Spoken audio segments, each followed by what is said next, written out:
ਵਾਹਿਗੁਰੂ ਜੀ ਕਾ ਖਾਲਸਾ ਵਾਹਿਗੁਰੂ ਜੀ ਕੀ ਫਤਿਹ। ਇਸ ਐਪੀਸੋਡ ਵਿੱਚ ਅਸੀਂ ਜਾਣਾਂਗੇ ਬਾਬਾ ਸ਼ੇਖ ਫਰੀਦ ਜੀ ਦੀ ਦੂਸਰੀ ਵਾਰ ਤਪੱਸਿਆ ਬਾਰੇ।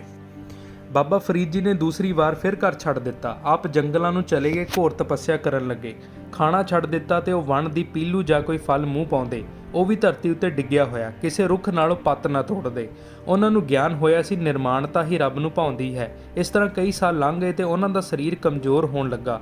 ਹੌਲੀ ਹੌਲੀ ਹਾਲਤ ਮਾੜੀ ਹੋ ਗਈ। ਰੱਬ ਦੇ ਦਰਸ਼ਨ ਦੀ ਮਨ ਵਿੱਚ ਸਿੱਕ ਸੀ, ਪਰ ਰੱਬ ਦੇ ਦੀਦਾਰੇ ਨਹੀਂ ਸਨ ਹੁੰਦੇ। ਉਸ ਵੇਲੇ ਦੀ ਸਰੀਰਕ ਮਾਨਸਿਕ ਅਵਸਥਾ ਨੂੰ ਬਾਬਾ ਜੀ ਨੇ ਆਪ ਵੀ ਬਿਆਨ ਕੀਤਾ। ਸ਼ਲੋਕ ਕਾਗਾ ਕਰੰਗ ਢੰਡੋਲਿਆ ਸਗਲਾ ਖਾਇਆ ਮਾਸ, ਇਹ ਦੋਏ ਨੈਣਾ ਮਤ ਛੋਇਓ ਫਿਰ ਦੇਖਣ ਕੀ ਆਸ। ਭਾਵ ਕਿ ਸਰੀਰ ਇੰਨਾ ਸੁੱਕ ਗਿਆ ਕਿ ਨਿਰਾ ਕਰੰਗ ਹੀ ਨਜ਼ਰ ਆਉਣ ਲੱਗਾ। ਜਦੋਂ ਆਪ ਲੇਟਦੇ ਤਾਂ ਮਾਸ ਖੋਰੇ ਜਾਨਵਰ ਤੇ ਪੰਛੀ ਇਉਂ ਪ੍ਰਤੀਤ ਕਰਦੇ ਜਿਵੇਂ ਆਪ ਜਾਨਹੀਣ ਹਨ। ਆਪ ਉਹਨਾਂ ਨੂੰ ਆਖਦੇ ਮਾਸ ਤਾਂ ਰੱਬ ਦਾ ਪਿਆਰ ਹੀ ਖਾ ਗਿਆ। ਪਰ ਭਾਗਾਂ ਦੀ ਗੱਲ ਅਜੇ ਦੀਦਾਰੇ ਨਹੀਂ ਹੋਏ, ਪਰਮੇਸ਼ਰ ਨਹੀਂ ਬੋੜਿਆ। ਐਸੀ ਵਿਧਾਤਾ ਦੀ ਬਿਧ ਹੈ। ਕਈ ਸਾਲ ਬੀਤ ਗਏ ਹਨ। ਇਸ ਤਰ੍ਹਾਂ ਅਨੇਕਾਂ ਸਾਲ ਭਗਤੀ ਕਰਦੇ ਰਹੇ ਤੇ ਮੁੜ ਪਾਕ ਪਟਨ ਆ ਗਏ। ਪ੍ਰਭੂ ਦੇ ਦਰਸ਼ਨ ਵੀ ਇੱਕ ਦੋ ਵਾਰ ਹੋਏ। ਮਨ ਨੂੰ ਤਸੱਲੀ ਤੇ ਹੋਈ, ਪਰ ਪੂਰਨਤਾ ਪ੍ਰਾਪਤ ਨਾ ਹੋਈ। ਨਿਰਮਾਣਤਾ, ਨਿਰਵੈਰਤਾ, ਨਿਰਭੈਤਾ ਆ ਗਈ। ਨਵਾਂ ਸ਼ੌਕ ਉਤਪੰਨ ਹੋਇਆ ਕਿ ਮੁਰਸ਼ਦ ਬਿਨਾਂ ਮਨ ਨੂੰ ਤਸੱਲੀ ਨਹੀਂ ਹੋ ਸਕਦੀ। ਮੁਰਸ਼ਦ ਧਾਰਨ ਕਰਨਾ ਚਾਹੀਦਾ ਹੈ। ਅੱਜ ਤੋਂ 100 ਸਾਲ ਪਹਿਲਾਂ ਤੇ 10,000 ਸਾਲ ਪਹਿਲਾਂ, ਲੱਖ ਸਾਲ ਪਹਿਲਾਂ ਮੁਰਸ਼ਦ ਅਥਵਾ ਗੁਰੂ ਦੀ ਲੋੜ ਰਹੀ ਹੈ। ਪੰਜਾਬ ਵਿੱਚ ਤਾਂ ਮੁਹਾਵਰਾ ਹੈ, ਗੁਰੂ ਬਿਨਾਂ ਗਤ ਨਹੀਂ। ਅੱਜ ਵੀ ਗੁਰੂ ਜਾਂ ਉਸਤਾਦ ਧਾਰਨ ਪੈਂਦਾ ਹੈ, ਤਾਂ ਹੀ ਕਿਸੇ ਨੂੰ ਗੁਣ ਦੀ ਸਮਝ ਪੈਂਦੀ ਹੈ। ਆਤਮਿਕ ਜਗਤ ਵਿੱਚ ਕਲਿਆਣ ਪ੍ਰਾਪਤੀ ਵਾਸਤੇ ਤਾਂ ਗੁਰੂ ਧਾਰਨ ਕਰਨਾ ਜ਼ਰੂਰੀ ਹੈ। ਸਿੱਖ ਧਰਮ ਵਿੱਚ 10 ਗੁਰੂ ਹਨ ਤੇ ਗੁਰਬਾਣੀ ਗੁਰੂ ਹੈ। ਭਾਵ ਗੁਰੂ ਗ੍ਰੰਥ ਸਾਹਿਬ ਦੀ ਬਾਣੀ ਸੁਣਨੀ, ਪੜ੍ਹਨੀ, ਉਸ 'ਤੇ ਅਮਲ ਕਰਨਾ ਤੇ ਉਸ ਅੱਗੇ ਸਿਰ ਝੁਕਾਉਣਾ। ਗੁਰੂ ਦੇਹਧਾਰੀ ਹੁੰਦਾ ਸੀ। ਅੱਜ ਸਿੱਖ ਧਰਮ ਵਿੱਚ ਦੇਹਧਾਰੀ ਗੁਰੂ ਦੀ ਮਨਾਹਤ ਕੋਈ ਨਹੀਂ ਹੈ। ਬਾਬਾ ਫਰੀਦ ਜੀ ਮੁਰਸ਼ਦ ਲੱਭਣ ਵਾਸਤੇ ਬਾਰ ਵਿੱਚੋਂ ਚੱਲ ਪਏ ਤੇ ਅਜਮੇਰ ਪੁੱਜੇ। ਉਸ ਵੇਲੇ ਅਜਮੇਰ ਵਿੱਚ ਸੂਫੀ ਫਕੀਰ ਬੜੇ ਕਰਨੀ ਵਾਲੇ ਸਨ। ਉਹਨਾਂ ਦਾ ਨਾਮ ਚਿਸ਼ਤੀ ਸਾਹਿਬ ਸੀ। ਆਪ ਅਜਮੇਰ ਹਜ਼ਰਤ ਚਿਸ਼ਤੀ ਸਾਹਿਬ ਦੇ ਡੇਰੇ ਪੁੱਜ ਗਏ ਤੇ ਉਹਨਾਂ ਨੂੰ ਮੁਰਸ਼ਦ ਮੰਨ ਕੇ ਸੇਵਾ ਕਰਨ ਲੱਗੇ। ਸੇਵਾ ਤੇ ਸ਼ਰਧਾ ਹੀ ਭਗਤੀ ਦਾ ਵੱਡਾ ਗੁਣ ਹੈ। ਇਹੀ ਕਰਮ ਜਾਣੋ। ਹੇ ਜਗਿਆਸੂ ਜਨੋ, ਜਿਨ੍ਹਾਂ ਨੇ ਸੇਵਾ ਨਹੀਂ ਕੀਤੀ, ਕਿਸੇ ਤੇ ਸ਼ਰਧਾ ਨਹੀਂ ਰੱਖੀ, ਉਹ ਸਮਝੋ ਕੁਝ ਪ੍ਰਾਪਤ ਨਹੀਂ ਕਰ ਸਕਦੇ। ਪ੍ਰਾਪਤੀ ਵਾਸਤੇ ਸੇਵਾ ਤੇ ਸ਼ਰਧਾ ਹੀ ਦੋ ਗੁਣ ਹਨ। ਆਪ ਡਟ ਕੇ ਸੇਵਾ ਕਰਦੇ ਰਹੇ। ਸਿਆਲ ਦੀ ਰੁੱਤ ਸੀ। ਸੇਵਾ ਮਿਲੀ ਸੀ ਗਰਮ ਪਾਣੀ ਨਾਲ 2 ਵਾਰ ਮੁਰਸ਼ਦ ਨੂੰ ਇਸ਼ਨਾਨ ਕਰਾਉਣਾ।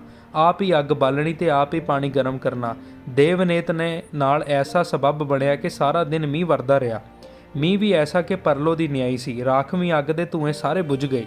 ਫਰੀਦ ਜੀ ਨੂੰ ਫਿਕਰ ਲੱਗਾ ਕਿ ਉਹ ਤੜਕੇ ਅੱਗ ਕਿੱਥੋਂ ਲਵੇਗਾ। ਉਸ ਵੇਲੇ ਡੱਬੀਆਂ ਨਹੀਂ ਸਨ ਹੁੰਦੀਆਂ, ਅੱਗ ਸਾਂਭ ਕੇ ਰੱਖਣੀ ਪੈਂਦੀ ਸੀ। ਬਾਬਾ ਫਰੀਦ ਜੀ ਡੇਰੇ ਤੋਂ ਚੱਲੇ। ਮੀਂਹ ਵਰ ਰਿਹਾ ਸੀ ਤੇ ਬਾਜ਼ਾਰ ਵਿੱਚ ਚਿੱਕੜ ਸੀ। ਉਹਨਾਂ ਨੇ ਮੀਂਹ ਤੇ ਚਿੱਕੜ ਦੀ ਕੋਈ ਪਰਵਾਹ ਨਾ ਕੀਤੀ। ਬੁੱਕਲ ਵਿੱਚ ਟਿੰਡ ਲੈ ਕੇ ਕੰਬਲ ਦੀ ਬੁੱਕਲ ਮਾਰ ਕੇ ਚੱਲ ਪਏ। ਅੱਗ ਕਿਤੇ ਨਜ਼ਰ ਨਾ ਆਈ। ਬਾਜ਼ਾਰ ਵਿੱਚ ਦੇਖਿਆ ਕਿ ਵੇਸਵਾ ਦੀ ਬੈਠਕ ਵਿੱਚ ਅੱਗ ਬਲ ਰਹੀ ਸੀ। ਬਾਬਾ ਫਰੀਦ ਜੀ ਨਿਰਭੈਤਾ ਨਾਲ ਅੰਦਰ ਦਾਖਲ ਹੋਏ। ਵਾਸ਼ਨਾ ਤੇ ਕੁਕਰਮਾਂ ਦੀ ਅੱਗ ਨਾਲ ਸੜੀ ਹੋਈ ਵੇਸਵਾ ਨੇ ਵੇਖਿਆ ਕਾਲੇ ਚੋਲੇ ਵਾਲਾ ਉੱਚਾ ਲੰਮਾ ਸਾਈ ਉਸ ਦੀ ਬੈਠਕ ਵਿੱਚ ਪੁੱਜਾ। ਉਸ ਦੇ ਧੰਨ ਭਾਗ। ਉਹ ਮਨ ਵਿੱਚ ਕੁਝ ਹੋਰ ਸੋਚਦੀ ਰਹੀ। ਉਸ ਦਾ ਸੋਚਣਾ ਫਰੀਦ ਜੀ ਦੇ ਉਲਟ ਸੀ।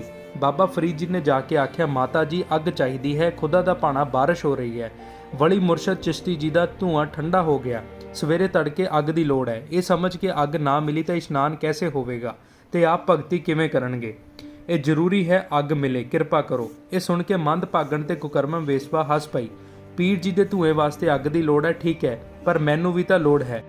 ਬਾਬਾ ਫਰੀਦ ਜੀ, ਮਾਤਾ ਜੀ ਤੁਸਾਂ ਨੂੰ ਕਿਸ ਚੀਜ਼ ਦੀ ਲੋੜ ਹੈ। ਵੇਸਵਾ, ਸਾਈ ਲੋਕ ਮੈਨੂੰ ਤੁਸਾਂ ਦੀ ਲੋੜ ਹੈ। ਬਾਬਾ ਫਰੀਦ ਜੀ, ਮੇਰੀ ਲੋੜ ਕਿਉਂ ਹੈ। ਵੇਸਵਾ, ਤੁਸਾਂ ਦਾ ਸਰੀਰ ਬੜਾ ਸੁੰਦਰ ਹੈ, ਅੱਖਾਂ ਮੈਨੂੰ ਪਿਆਰੀਆਂ ਲੱਗੀਆਂ ਹਨ।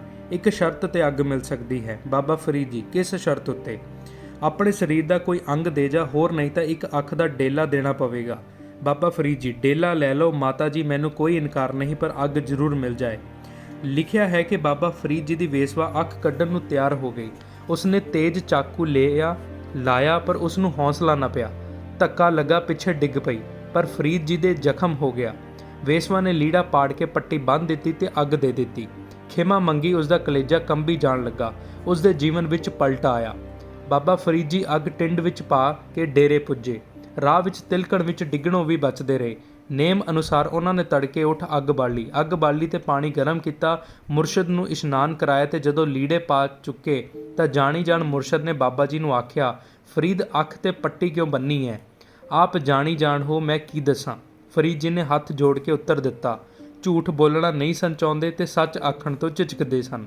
ਪੱਟੀ ਖੋਲ੍ਹ ਦੇ, ਮੁਰਸ਼ਦ ਨੇ ਹੁਕਮ ਦਿੱਤਾ।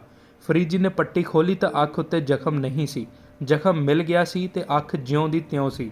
ਮੁਰਸ਼ਦ ਨੇ ਬਚਨ ਕਰ ਦਿੱਤਾ, ਫਰੀਦ ਤੁਸਾਂ ਦੀ ਸੇਵਾ ਪ੍ਰਵਾਨ ਹੋਈ, ਤਪੱਸਿਆ ਪੂਰੀ, ਹੰਕਾਰ ਨਾ ਕਰਨਾ, ਨਿਰਮਾਣਤਾ ਧਾਰਨ ਕਰਨੀ, ਖੁਦਾ ਨੂੰ ਨਾ ਭੁੱਲਣਾ ਤੇ ਆਪਣੇ ਆਪ ਦੀ ਪਰਖ ਨਾ ਕਰਨੀ। ਜਾਓ, ਰਿੱਧੀਆਂ ਸਿੱਧੀਆਂ ਸਾਰੀਆਂ ਬਰਕਤਾਂ ਤੁਸਾਂ ਦੇ ਨਾਲ ਰਹਿਣਗੀਆਂ। ਆਪਣੇ ਘਰ ਜਾ ਕੇ ਖੁਦਾ ਦੀ ਮਹਿਮਾ ਗਾਓ, ਭੁੱਲੇ ਲੋਕਾਂ ਨੂੰ ਰਾਹੇ ਪਾਓ, ਦੁਖੀਆਂ ਦੇ ਦੁੱਖ ਕੱਟੋ। ਹਜ਼ਰਤ ਚਿਸ਼ਤੀ ਸਾਹਿਬ ਪ੍ਰਸੰਨ ਹੋਏ, ਵਰ ਬਖਸ਼ੀ ਗਏ ਤੇ ਬਾਬਾ ਫਰੀਦ ਜੀ ਉਹਨਾਂ ਦੇ ਚਰਨ ਫੜ ਕੇ ਸੁਣੀ ਗਏ, ਨਿਹਾਲ ਹੁੰਦੇ ਗਏ। ਮੁਰਸ਼ਦ ਨੇ ਸੇਵਾ, ਤਿਆਗ, ਸ਼ਰਧਾ ਬਦਲੇ ਬਾਬਾ ਫਰੀਦ ਜੀ ਨੂੰ ਸਭ ਅਜ਼ਮਤਾਂ ਬਖਸ਼ ਦਿੱਤੀਆਂ। ਸਾਰੀਆਂ ਅਜ਼ਮਤਾਂ ਪ੍ਰਾਪਤ ਕਰਕੇ ਚਰਨਾਂ ਉੱਤੇ ਮੱਥਾ ਟੇਕ ਕੇ ਵਾਪਸ ਪਾਕਪਟਨ ਆ ਗਏ। ਵਾਹਿਗੁਰੂ ਜੀ ਕਾ ਖਾਲਸਾ, ਵਾਹਿਗੁਰੂ ਜੀ ਕੀ ਫਤਿਹ।